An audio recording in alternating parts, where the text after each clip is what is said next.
Beyond the Dome. Chapter 3. Adaptation. Dawn in Nexus Point arrived with a strange beauty that Eden 9's perpetually regulated environment could never replicate.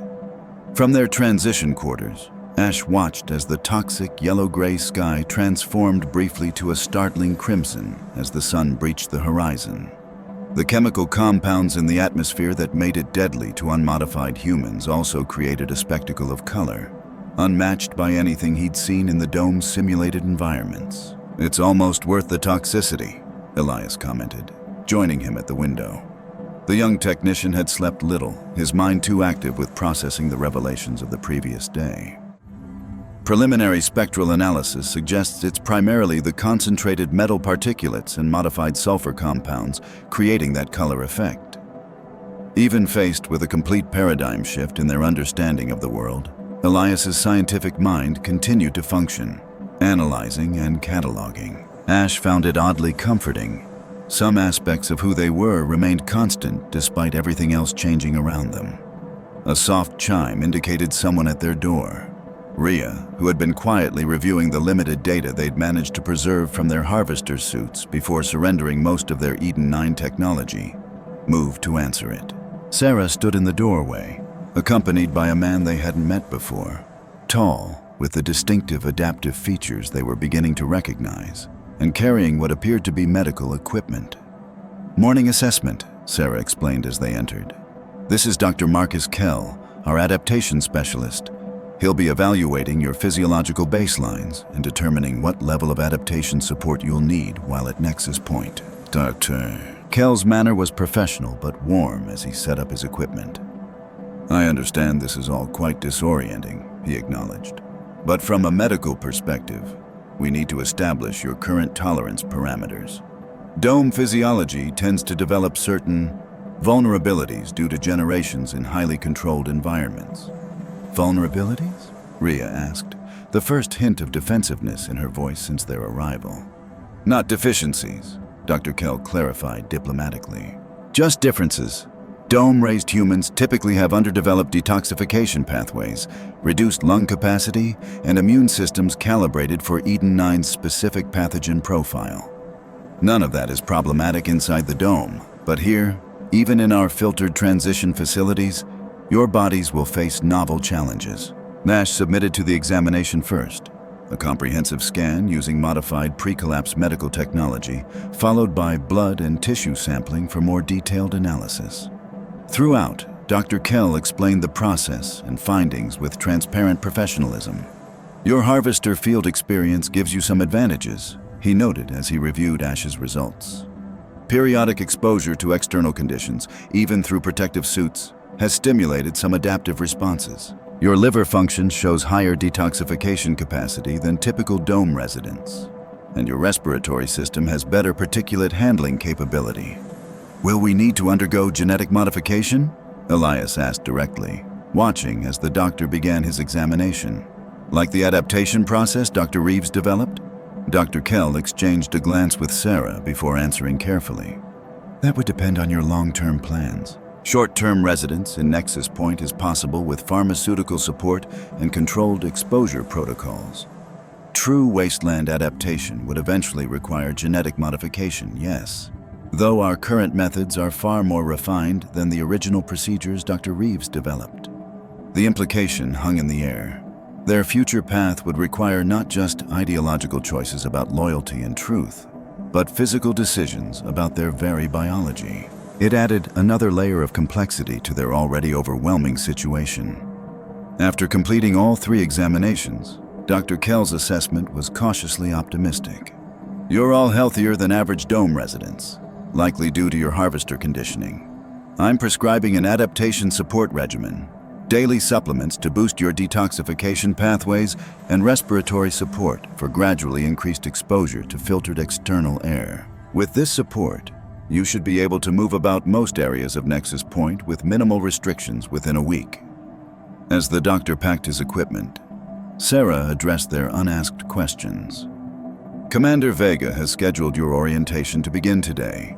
You'll meet with our historical archive keeper this morning to understand the Coalition's origins. Then with the adaptation research team this afternoon to learn about our biological modification technologies. And Dr. Reeves? Ash inquired. How is she recovering? Remarkably well, Sarah replied. The stasis technology preserved her more effectively than even our medical team expected. She's already reviewing research developments from the decades she missed. Her primary focus is understanding how her original adaptation protocols evolved into our current technologies. After Dr.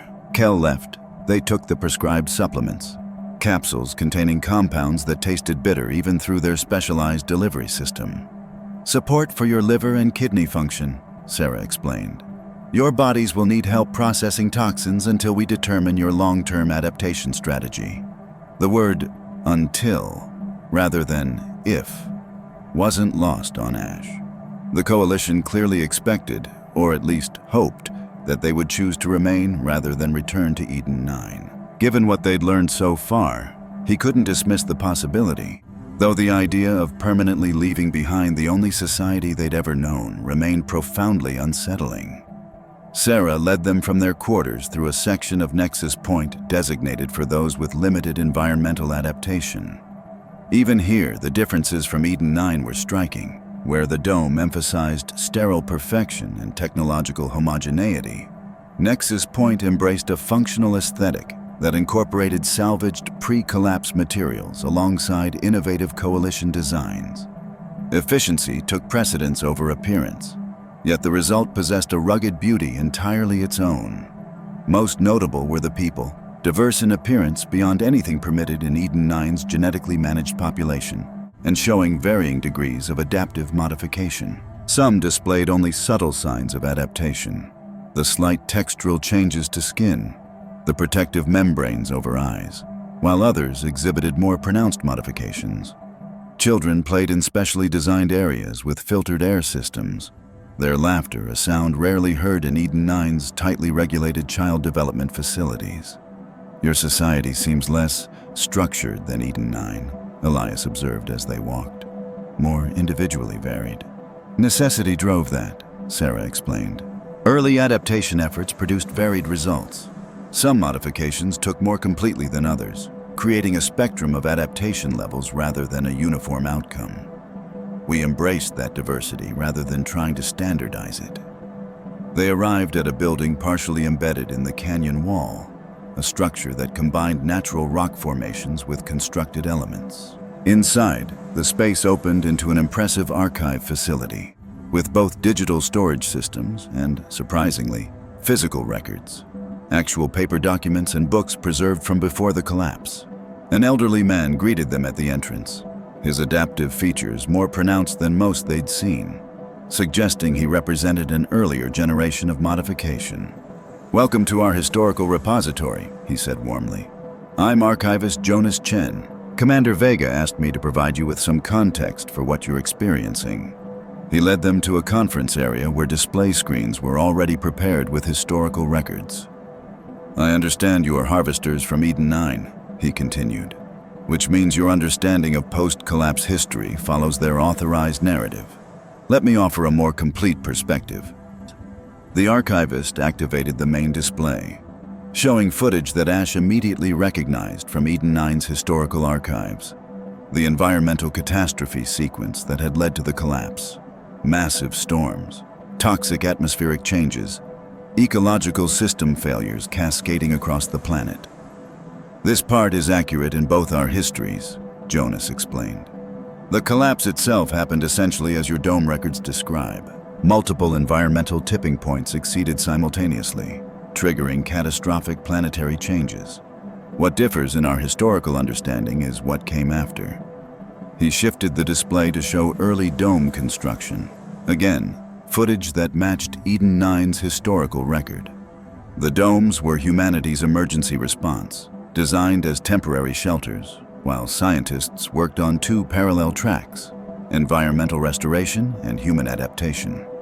This diverged from Eden 9's official history, which presented the domes as humanity's only viable long-term survival strategy, with restoration as a distant future goal. Dr. Isabel Reeves led the Adaptation Research Initiative, Jonas continued. displaying images of scientific facilities similar to the one they'd discovered the previous day. While environmental scientists worked on planetary restoration technologies, Dr. Reeves and her team pursued a more radical approach, modifying human biology to survive in the changed environment. The display showed early adaptation experiments, laboratory studies, controlled exposure tests, genetic modification procedures that looked primitive compared to Eden-9's current medical technologies, but represented cutting-edge science for their time. Both approaches were officially supported initially, Jonas explained. But approximately 5 years after the collapse, Dome leadership, particularly those with political and economic power from the pre-collapse era, began to recognize something problematic about the adaptation strategy. It threatened their control, Ash stated, the pattern becoming clearer with each new piece of information. Jonas nodded, pleased by his insight. Exactly. Dome structures required centralized resource management, population control, and hierarchical decision-making, all justified by the supposedly permanent uninhabitability of the external environment. Adaptation offered an alternative future where humans could eventually reclaim the planet, reducing dependency on Dome infrastructure and the power structures that controlled it. The archivist advanced the display to show what appeared to be internal Dome communications, restricted documents that would never appear in Eden-9's public historical archives. Gradually, Dome leadership began redirecting resources away from adaptation research, classifying results, and eventually shutting down programs entirely under the guise of resource optimization. But Dr. Reeves and others continued their work independently, Elias surmised, his scientific mind clearly engaged with the narrative. Yes, though under increasingly difficult circumstances, Jonas confirmed. When it became clear that adaptation research would be formally terminated, Dr. Reeves made the decision to enter stasis alongside her most critical research data, hoping to preserve both until humanity was ready to embrace adaptation again. And the early adapted? Riya asked, speaking up for the first time during the presentation. The first generation who survived outside the domes. Jonas's expression turned more solemn. The pioneers faced extraordinary challenges. Early adaptation procedures were less refined, offering partial protection rather than complete environmental immunity. Many died.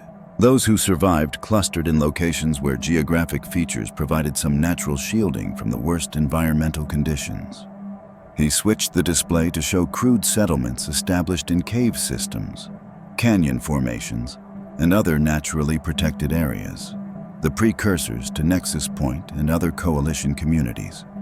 For nearly 20 years, adapted communities struggled at bare subsistence levels, he continued. Gradually, as each generation inherited stronger adaptive traits and developed new modifications, our capabilities expanded. We reclaimed technologies, established secure territories, and eventually formed the Adaptation Coalition to coordinate between settlements. And Eden-9 knew about all of this? Ash asked, though he already suspected the answer. Not initially, Jonas replied. The early communities were too small and isolated to detect. But approximately 30 years ago, a harvester team from Eden-2, one of the eastern domes, encountered an adapted settlement. Instead of reporting the discovery, Dome leadership classified the information and initiated containment protocols. The display showed restricted Eden-2 communications detailing surveillance operations against early coalition settlements, along with security directives explicitly prohibiting any mention of adapted humans in official Dome records. Since then, all domes have maintained the fiction that the wasteland remains uniformly lethal to human life without Dome technology, Jonas continued. Meanwhile, their security operations monitor adapted communities, occasionally extracting technologies or resources, but never acknowledging our existence to their general populations. Because if Dome citizens knew adaptation was possible, Elias began, the entire justification for Dome governance structures would collapse, Jonas finished. The strict population controls, resource allocation systems, and hierarchical decision-making would be revealed as choices rather than necessities. The scope of the deception was staggering. For generations, Dome citizens had accepted countless restrictions on personal freedom, reproductive rights, career selection, and resource usage, all based on the premise that such controls were essential for survival in humanity's last refuge. If adaptation offered an alternative path, those restrictions represented not necessary survival strategies, but deliberate control mechanisms. What about other domes? Riya asked. Are they all participating in this deception? All 12? To varying degrees, Jonas confirmed. Some dome leadership groups are more aggressive in containing adaptation knowledge than others. Eden 9 has been particularly determined in suppressing our existence, possibly because your dome specializes in biotechnology and medical research, precisely the fields most likely to independently rediscover adaptation possibilities. The historical presentation continued for another hour, filling in details about coalition development, the gradual improvement of adaptation technologies, and the complex relationship between adapted communities and dome security operations over the decades. Throughout, Jonas provided documentation supporting each claim, evidence that would be deemed treasonous to even possess within Eden 9. When the archivist finally concluded his presentation, Ash felt mentally exhausted, yet simultaneously energized by a clearer understanding of their situation. The historical context explained much about Director Kane's desperate measures to secure Dr. Reeves and her research. Eden 9's leadership wasn't just protecting technological assets, but preserving the foundation of their social control system. Thank you, Ash said sincerely to Jonas as the presentation ended. This helps clarify much of what we've experienced. Knowledge is the first step toward wise decision-making, the archivist replied. You three face choices few dome citizens ever confront. Understanding the true historical context is essential to making those choices consciously rather than reactively. As they prepared to continue to their next scheduled orientation session, Jonas offered one final observation. Remember that adaptation isn't just biological. The most successful adapted humans have embraced psychological and social adaptation as well. New ways of thinking, new social structures designed for wasteland conditions rather than dome constraints. That may ultimately prove more challenging than any physical modifications. 2. Their next session took place in Nexus Point's Research Center, a facility that combined salvaged pre-collapse technology with innovative coalition developments. Unlike Eden 9's strictly compartmentalized research divisions, the coalition's approach appeared more integrated, with specialists from different disciplines working collaboratively in shared spaces.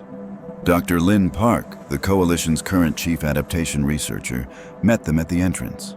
A woman in her early 50s with the refined adaptive features of a third-generation modified human. She projected both scientific authority and genuine enthusiasm for sharing her work. Fascinating to meet dome-raised harvesters, she remarked, studying them with professional interest. Your physiology shows interesting adaptations to dome conditions, different from but complementary to our external adaptations. She led them through laboratory spaces where researchers worked on various aspects of adaptation technology, from genetic modification procedures to pharmaceutical supports for those with partial adaptation. Unlike Eden 9's pristine, resource-rich research facilities, the Coalition's labs showed ingenuity in repurposing materials and maximizing limited resources without compromising scientific rigor. Current adaptation protocols are substantially more refined than the original procedures Dr. Reeves developed, Dr. Park explained as they observed a genetic sequencing operation. First-generation adaptation required extensive direct genetic modification with significant physical stress on recipients. Current methods use a staged approach combining targeted genetic adjustments with pharmaceutical support and controlled exposure therapy. The success rate? Elias asked, his scientific curiosity evident. 93% for children born to at least one adapted parent, Dr. Park replied. 78% for adult dome-raised humans, though with greater variability in adaptation levels. She regarded them thoughtfully. Your harvester conditioning would likely place you in the higher probability range, should you choose to undergo the process. The casual mention of such a life-altering decision sent a chill through Ash. Adaptation meant not just rejecting Eden 9 politically, but transforming their very biology to survive in the wasteland, becoming something different from what they had been born as, different from the rest of humanity in the domes. Their tour continued to a specialized laboratory section where Dr. Reeves herself was working alongside coalition researchers, examining data on display screens showing genetic sequences and adaptation outcomes. Despite having emerged from stasis only the previous day, she appeared remarkably vigorous, engaged in intense discussion with the research team. She looked up as they entered, recognition flickering across her features. "The harvesters who assisted with my extraction," she acknowledged. "I wanted to thank you properly. Your intervention likely prevented Eden-9 from acquiring and suppressing my research once again." "We're still processing the implications of what we've learned," Ash admitted. "Everything contradicts what we were taught in Eden-9." "Not everything," Dr. Reeves corrected. "The collapse itself happened essentially as your dome history describes. The initial need for controlled environments was real. The divergence came later, when adaptation offered an alternative that threatened established power structures." She gestured toward the genetic data displayed on the laboratory screens. "What's truly remarkable is how far adaptation technology has progressed during my stasis period. The Coalition has achieved stabilized heritable modifications that we only theorized about in the early research. Third and fourth generation adapted humans show remarkable resilience to conditions that would have been instantly lethal to unmodified humans immediately after the collapse." "Is complete adaptation possible?" Elias asked. "True immunity to all wasteland conditions?" "Not immunity," Dr. Reeves clarified. "Adaptation. There's a crucial difference. Adapted humans still experience the toxicity of the environment, but their modified biology processes it differently, more efficiently, with reduced harm.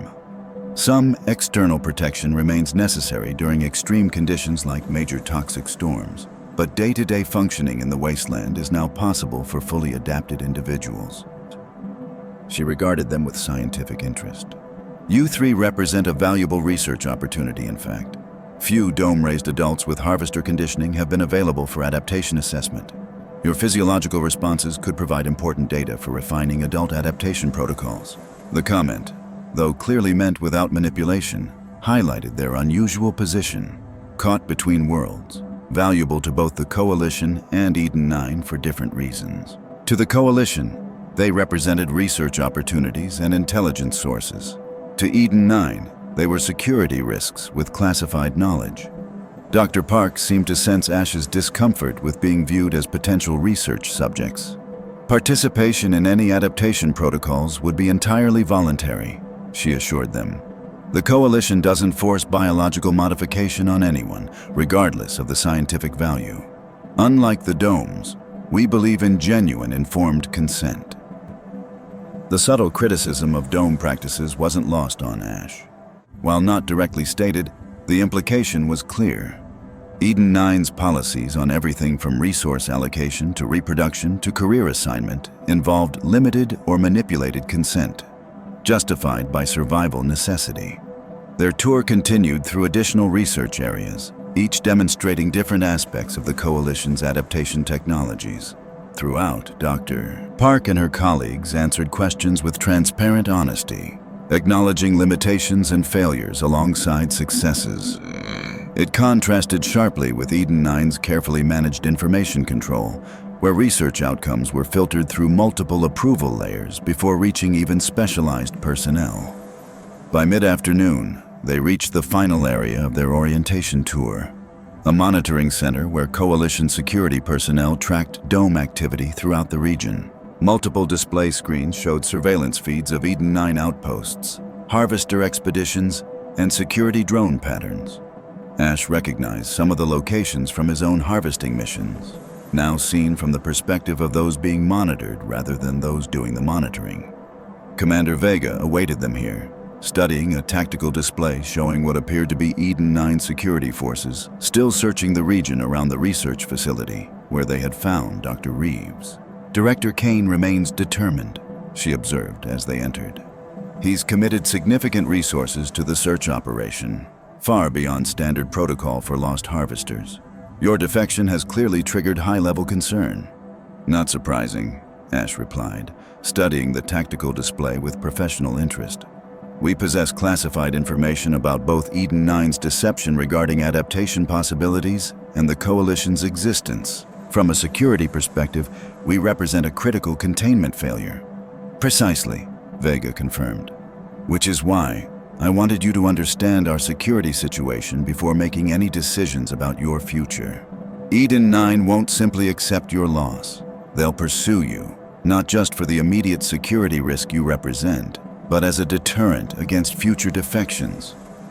The commander adjusted the display to show a wider view of the region. We've maintained our existence partly through strategic concealment.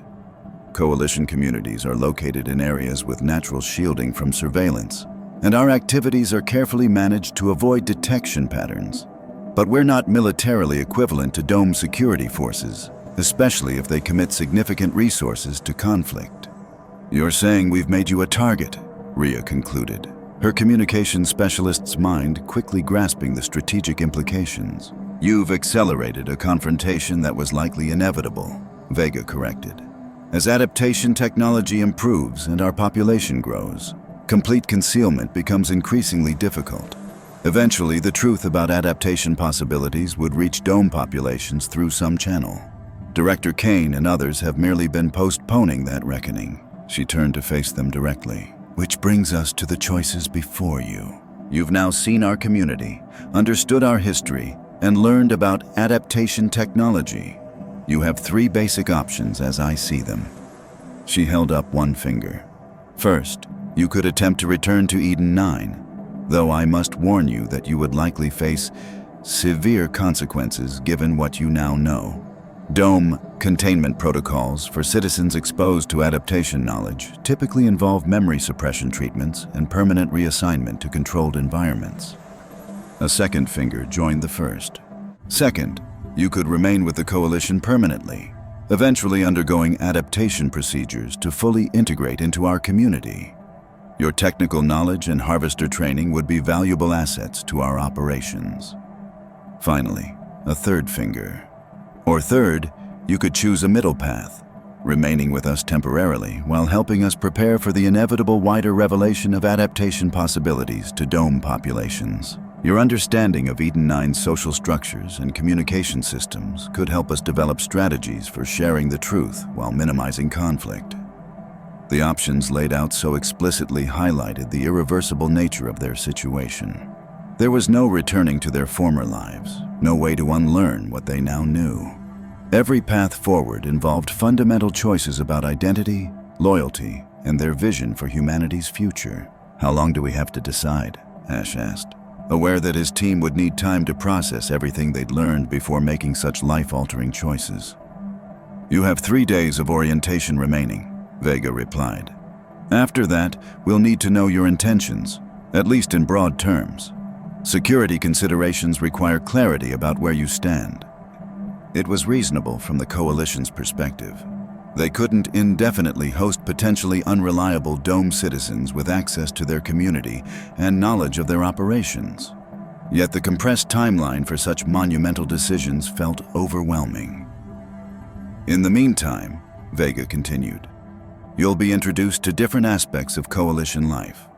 Our resource management systems, community governance structures, and adaptation support protocols. A complete picture before you choose your path.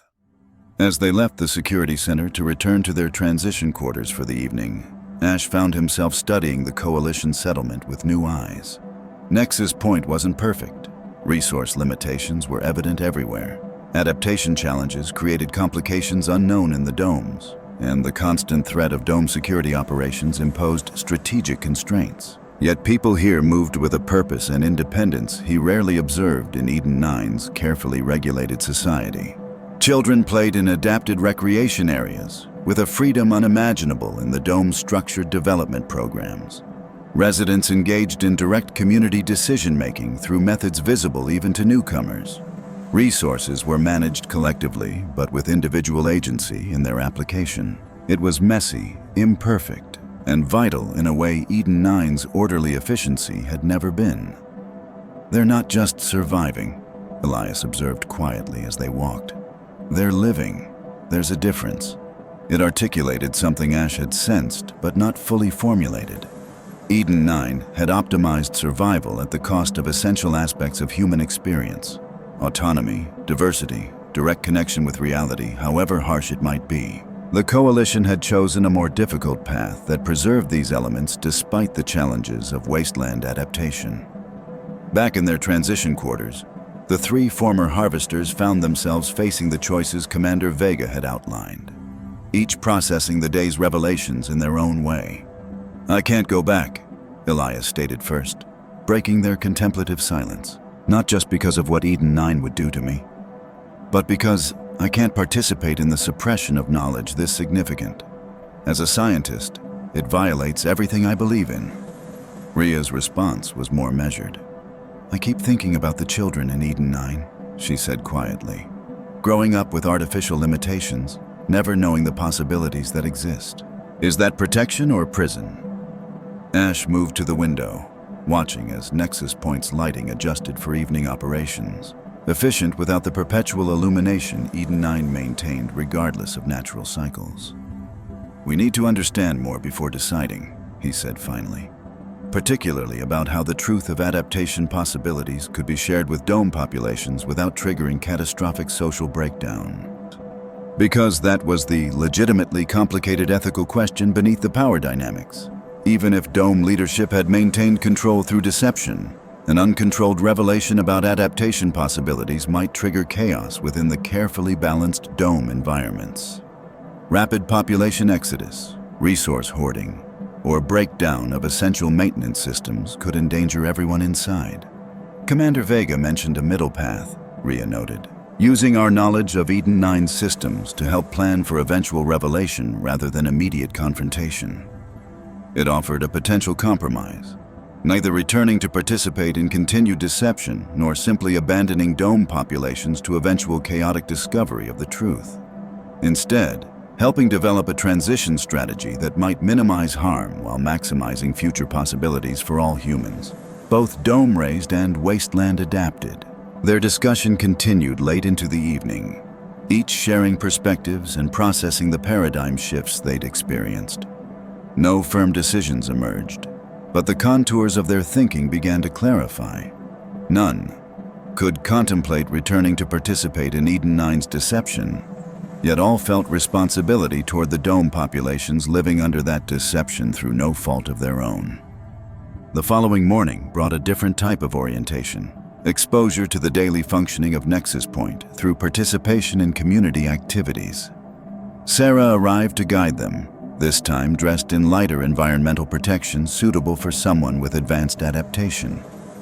"Today you'll experience practical Coalition life," she explained as they took the adaptation supplements Dr. Kell had prescribed.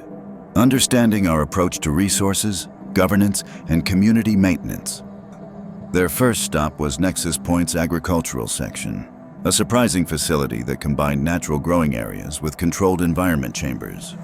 Plants grew in soil composition specially formulated to neutralize toxic elements, while water purification systems maintained suitable irrigation supplies. Most surprising were the adapted crops themselves, genetically modified varieties of pre-collapse food plants engineered to thrive in the altered environmental conditions. "Plant adaptation preceded human adaptation," explained the agricultural specialist guiding their tour.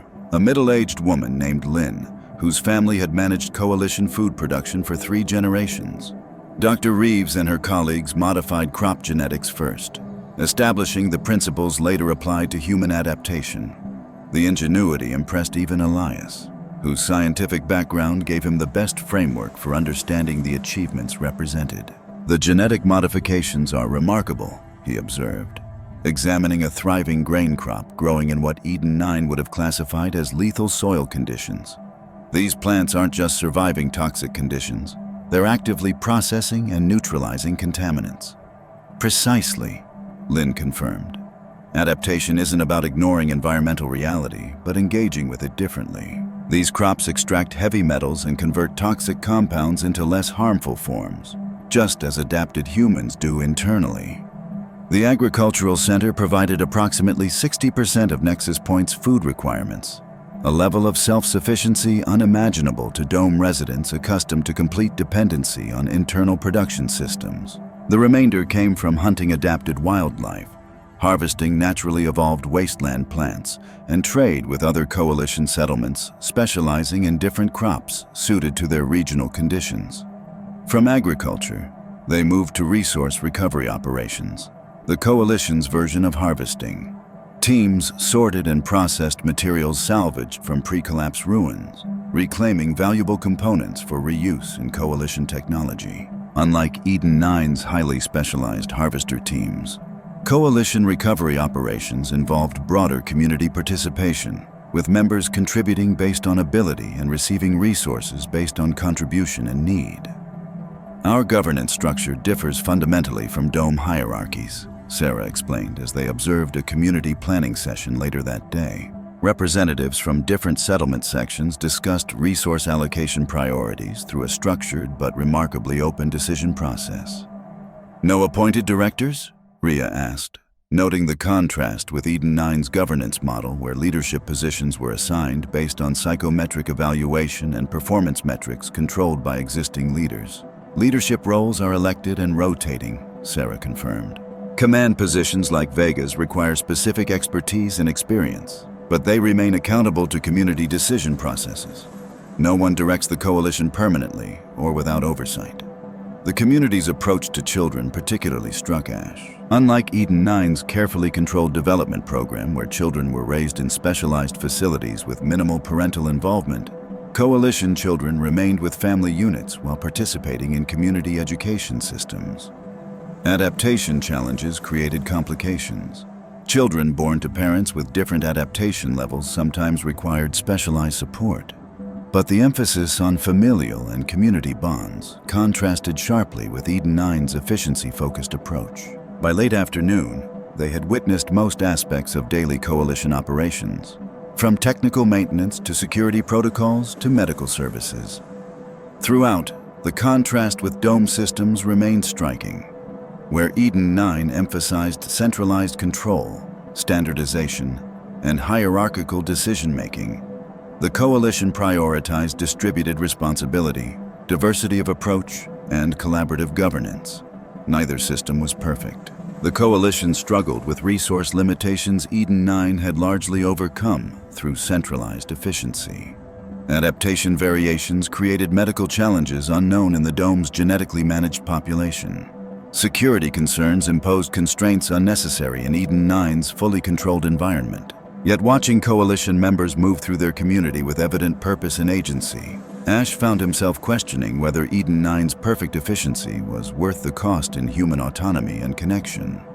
The Dome provided security and comfort, but required surrendering fundamental aspects of human experience: choice, diversity, direct engagement with reality, however harsh it might be.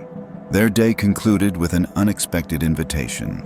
Dinner with Dr. Reeves and Commander Vega in a community gathering space where coalition members shared evening meals. The space balanced efficiency with warmth, using salvaged pre-collapse materials alongside coalition innovations to create an environment that prioritized human connection alongside practical function. Dr. Reeves appeared remarkably recovered from her stasis experience, engaged in animated conversation with coalition researchers when they arrived. Her scientific mind had clearly adapted quickly to her new temporal context, already focused on the implications of 50 years of adaptation technology development during her suspension. "The harvesters," she greeted them with evident interest. "I've been reviewing the medical assessments. Your physiological profiles show fascinating adaptation to Dome conditions, different from but complementary to wasteland adaptation patterns." Commander Vega directed them to seats at a table already set with the evening meal, a combination of adapted crops, synthesized proteins, and surprisingly, fresh meat from adapted wildlife. The food differed from Eden 9's precisely formulated nutrition, but offered more variety and texture than Dome citizens typically experienced. "I hope your orientation has been informative," Vega said once they were seated. "We believe knowledge enables better decisions, even when that knowledge is challenging to integrate." "It's been illuminating," Ash acknowledged, "though we're still processing the implications." "Understandable," Dr. Reeves remarked.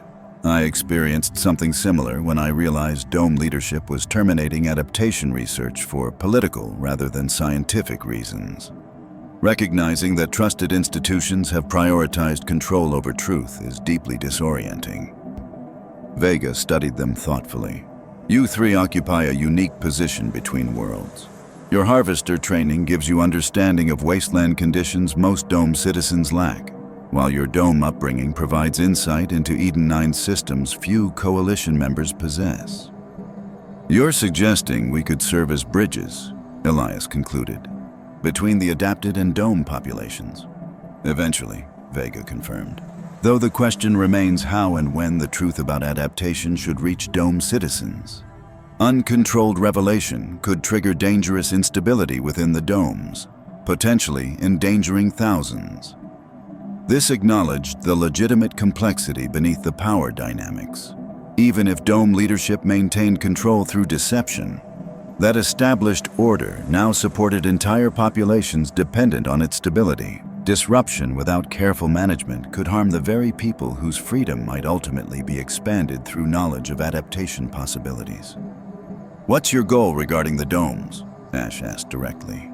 Does the Coalition seek to dismantle them or reform them, or something else entirely? Dr. Reeves answered before Vega could respond. The original vision was integration, not opposition. Domes and adaptation were complementary approaches to human survival post-collapse. The Domes would provide immediate shelter while adaptation developed, with eventual migration between systems as appropriate for different human needs and preferences. That remains our ideal scenario, Vega added. Not dismantling Dome societies, but opening them to the truth about adaptation possibilities, allowing citizens informed choice about their future. Some would choose to remain in the controlled Dome environments. Others would opt for adaptation and wasteland life. Both paths have legitimacy for different human priorities. It articulated a more nuanced approach than Ash had anticipated. Not revolutionary overthrow, but expanded choice through truth. The Coalition didn't seem intent on destroying Dome society, but on transforming its relationship with adapted communities from suppression and denial to acknowledgement and eventual cooperation. The critical question, Vega continued, is how to initiate that transformation without triggering catastrophic instability within the Domes.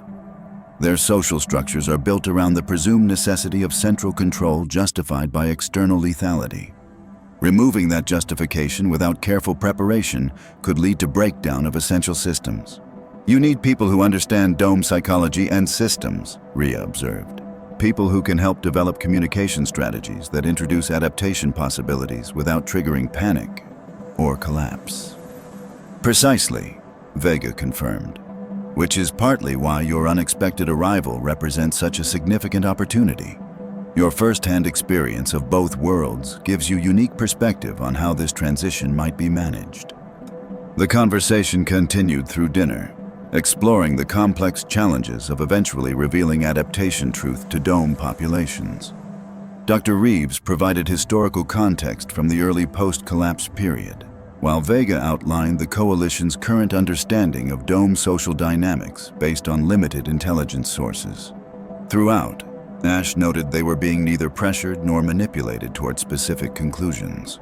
Unlike Eden 9's careful information management designed to guide citizens toward predetermined outcomes, the Coalition appeared committed to providing comprehensive information and allowing genuinely independent decision-making, even when those decisions might not align with Coalition preferences. As the meal concluded, Dr. Reeves addressed them with unexpected directness. I understand you face difficult choices about your future path. Having made similar choices when I entered stasis rather than accept Dome suppression of adaptation research, I can offer one perspective. Truth serves humanity better than comfortable deception, even when that truth creates temporary discomfort or uncertainty. They returned to their transition quarters that evening with much to contemplate. The day's experiences had provided deeper understanding of Coalition society, its strengths, limitations, and fundamental differences from Dome structures. The dinner conversation had clarified potential roles they might play in the complex relationship between adapted and Dome populations moving forward. I think I'm starting to understand, Elias said as they discussed their observations. It's not just about biological adaptation, but philosophical adaptation. The domes preserved human life, but sacrificed certain aspects of human experience deemed non-essential for survival. Autonomy, diversity, direct environmental engagement. The coalition accepted survival challenges to preserve those experiences. Different priorities, different outcomes, Riya agreed. Eden 9 optimized for physical security through control. The coalition optimized for human agency despite increased risk. Ash moved to the window, watching as Nexus Point's evening activities continued in the gathering darkness. Adapted humans moving through their community with a purpose and connection he had rarely observed in Eden 9's regulated environments.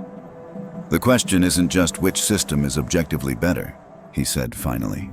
It's whether humans deserve the right to choose between them based on their individual priorities. Eden 9's leadership made that choice for generations of citizens by suppressing knowledge of adaptation possibilities. And that, perhaps, represented the fundamental ethical violation. Not the dome system itself, which served legitimate human needs for security and stability, but the deliberate concealment of alternatives that prevented informed choice between different human futures. As they continued processing everything they'd learned, Ash found himself increasingly drawn to Vega's suggested middle path. Not returning to participate in continued deception, not abandoning dome populations to eventual chaotic discovery, but helping develop transitional approaches that might eventually allow all humans, adapted and dome-dwelling alike, to make informed choices about their futures. The path forward remained uncertain. The challenges enormous, but the fundamental question was clarifying. How could humanity's divided populations, separated by biological adaptation, social structures, and decades of suppressed truth, eventually reconnect in ways that expanded rather than constrained human potential?